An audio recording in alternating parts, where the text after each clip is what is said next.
A significant win as Mexico will finish top of the group. The US then qualify but second. The Mexican press loving it, as you can see. I can translate these ones. Love you, Mexico. Historic win, 2-0. Let's welcome in, shall we? Jules is still with us. Sebi joins us as well. Sebi, it's interesting. Alex Morgan saying Concacaf isn't what it used to be. Or is it the US women's team isn't what it used to be?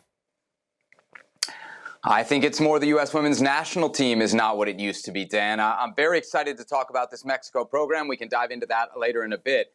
But let's not forget, this is a Mexico team that didn't qualify for the last World Cup, despite the fact that the qualifying tournament was in their country. So and it was an expanded World Cup. This is not some new world powerhouse that we're talking about in Mexico. They didn't make the 2019 World Cup either. And the reality of what we saw last night is that the U.S. didn't just lose this match. It's not just a bad result.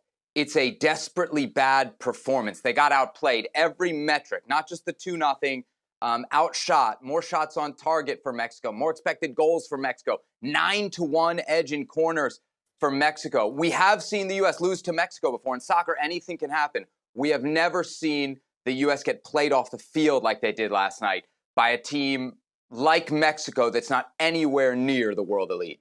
Given the form from the US women since the World Cup, Jules, not really a big surprise.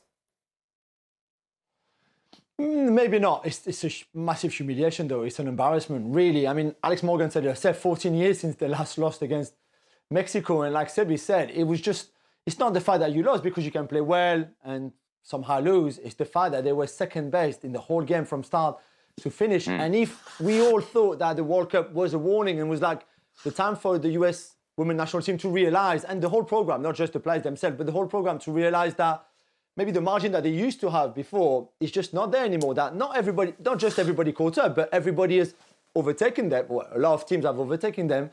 And you thought they would have learned from what happened at the World Cup. Clearly not, because there were times where maybe technically they were the same level to the opposition, but physically they were always stronger. They were always better.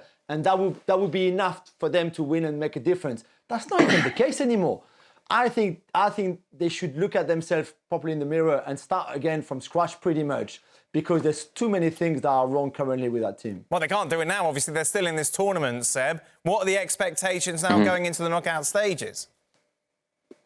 Yeah, I mean, this is a massive defeat because it totally changes the path to what we have to say now is a potential final. You know, this is a tournament that U.S., you could just forget penciling them in. You could Sharpie them into the final. But now I think it's probably going to be Colombia in a quarterfinal, maybe Canada in a semifinal.